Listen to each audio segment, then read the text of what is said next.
Good morning.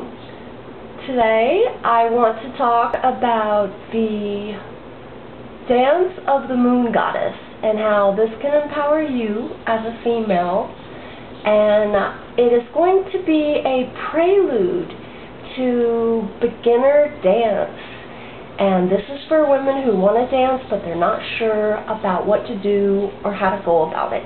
And I'm going to really simplify this. But first, let's talk about some of the history behind the goddess. Okay.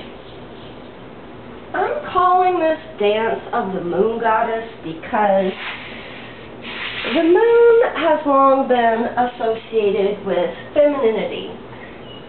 And this makes sense. I mean, something that occurred to me as a very young woman.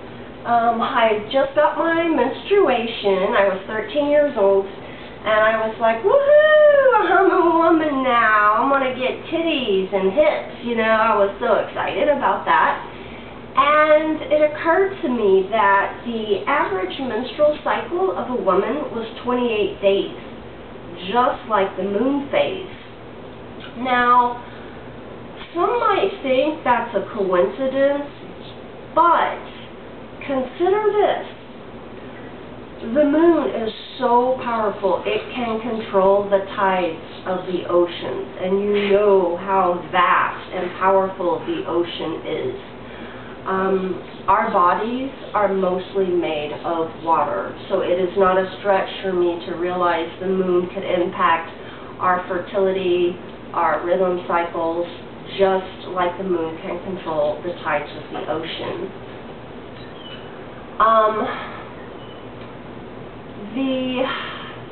The moon, you know, it has these phases. You know, when it's growing fuller, they call that a waxing moon. And when the moon is becoming smaller and smaller, they call that a waning moon. And then there will be a time when there's something called a new moon, and you don't see the moon for 3 days. And this is when it's blank. There was a time in history when the word lunatic was actually called lunartic, in reference to the moon's impact on people's behavior. And with time, this got shortened to lunatic. And do note that the word luna in the Latin language means moon. I can see how the moon was associated with the female because of the growing aspects of the moon getting bigger and fuller, just like a woman with child. So people were making the connection once again with the whole femininity. You've probably heard of references to the moon goddess versus the sun lord.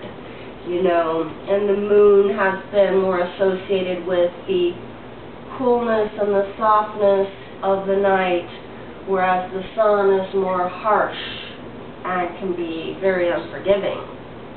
So the moon has been connected with the soft and nurturing side of feminism, and there are some biological and evolutional reasons that women tend to be programmed to be natural-born nurturers because they can become mothers. Now, one thing that disappoints me with our culture, there is no like celebration or marking the point of time of a girl becoming a woman. You might have heard about some cultures, you know, having kind of a Sweet 16 celebration or something to denote you have gone from a child to an adult. And technically, if you can reproduce and you are fertile and you can give birth to offspring, you are biologically mature, you know, for the most part. And in earlier times, people married earlier. It wasn't unusual to have people married even before they were a teenager. Now, I'm not necessarily promoting this. Children go out and get married today, but beings, children, at a young age were treated as more competent than children are treated today, who are babied and over-coddled, and their own parents underestimate the abilities and under-challenge them. And they're showing in our country today something called adult infantilism, where these parents have basically clipped the wings of their young, so they really can't fly far out of the nest, so mom doesn't have to worry about empty nest syndrome.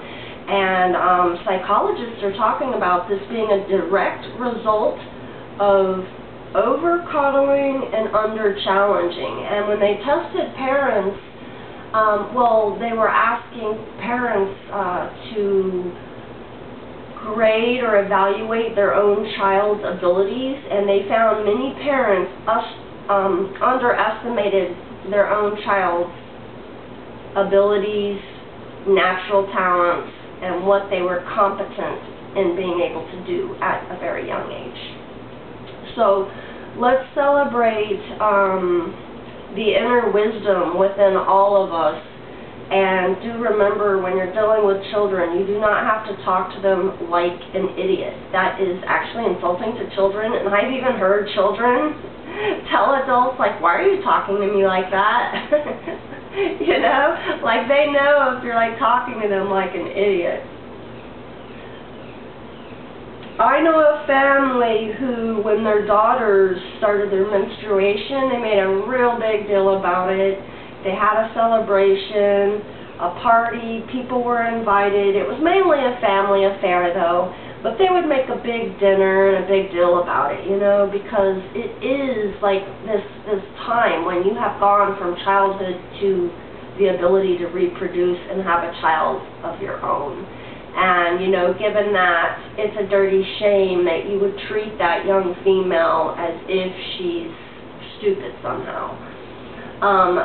Something that really disappoints me is a lot of women today are not aware of their own menstrual cycles and what it all really means. And this very small window, she can get pregnant.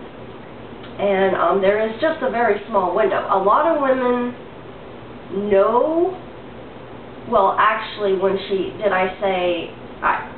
regardless of what I said, what I meant to say is there's a very small window where she can get pregnant. A lot of women are aware they cannot get pregnant during their menstrual cycle, but they don't really know for sure when they can get pregnant. They just think they can get pregnant at any other time, but there's really just this tiny, tiny window, and this is right after you ovulate during mid-cycle. And it's a shame women don't know this, and their own mothers haven't taught them because they themselves don't know. And when it comes to fertility awareness, this empowers the woman to both prevent getting pregnant or to aid in becoming pregnant. So fertility awareness is really about the woman taking charge, whether she wants to have offspring or not. And a lot of this has been handed over to male doctors today. Women aren't even aware that there are natural and safe contraceptives out there that are herbal. And some will even argue it, or they don't believe it. It's just a real shame. This is lost and dying knowledge. But I do encourage you women to visit the website, sisterzeus.com. It is one of the more well-rounded and informed websites on female contraception. And it's really women teaching each other. Some people say, well, if these things work and they're so great, why don't we know about them or hear about them on TV? It boils down to money, kids. And there is no money to be made by Big Pharma to tell you to go out and take this herb or that herb. Okay? They're going to push a synthetic hormone onto you, which has a patent. And they make a lot of money off of that. It doesn't matter. It has adverse health effects. I personally got off the birth control when I was in my early 30s because I started objectively researching it. I became very, very concerned. And this is when I was introduced to a whole world of natural solutions. and I have been using them ever since. I am 45, I'm going to be 46 in a couple of months, and father time is being pretty good to me, but a big part of that is because I'm being pretty good to myself. Now, the dance of the goddess. This is going to empower you as a female, because this is going to be a dance that is yours and yours alone. You cannot mess it up. There are no rules. The only rule I will throw out there is that you unapologetically make it your own. Okay? This is your dance. You can be inspired by other women. You can try to mirror what they're doing or whatever, but do not be afraid to experiment and do your own thing. Also, don't compare yourself to other women, because when it comes to dance, some of us, well, all of us, we have our strong points, we have our weak points. What I would like to teach you ladies is the art form of improvisation. There is not going to be any choreography to remember whatsoever, which means there's none to forget. I have forgotten choreographs in my classes, and I forgot my own choreography, and this is while I was performing live for a group of people I was invited to go with my sword and perform for. Okay? So it happens, it happens. This is why it's really important to know how to be spontaneous, wing it. Let things unfold. It's okay for spontaneity to be our friend, okay? So what we're going to do, I'm going to teach you some very simple moves anyone can learn how to do, and it's going to really be based on making circles, just like the full moon circle, one of the most primitive, simple, but yet powerful shapes you can make. Probably one of the first things ever drawn outside of a dot or a line. But we can draw circles with our body parts, and I'm going to teach you how. And we're going to take dance from an approach of something more intuitive instead of technical, where we spend a lot of time just talking about the mechanics and what muscle you move to do it, and this and that, and you take your right, and then you do this with your left, and go over them, spinning, and, you know, no. I'm going to try to break it down into everyday movements we do, where we pretty it up. I'm going to show you how you can take a basic walk, but turn it into something that looks a whole lot more like dance, okay? So you can do this, I'm confident. This is for all women of all ages. All ages. I do not care how young you are. I do not care how old you are. Even if you're in a wheelchair, guess what? You're going to be able to do some chair dancing. I promise you. Alright? I mean, granted, you can move the rest of your body. Okay? Okay, gotta be realistic. Let's see. Also, I don't care what your ethnicity is, where you're from, who your daddy is. Your income bracket doesn't matter either. The dance of the moon goddess is for all females around the world, and I want to empower them.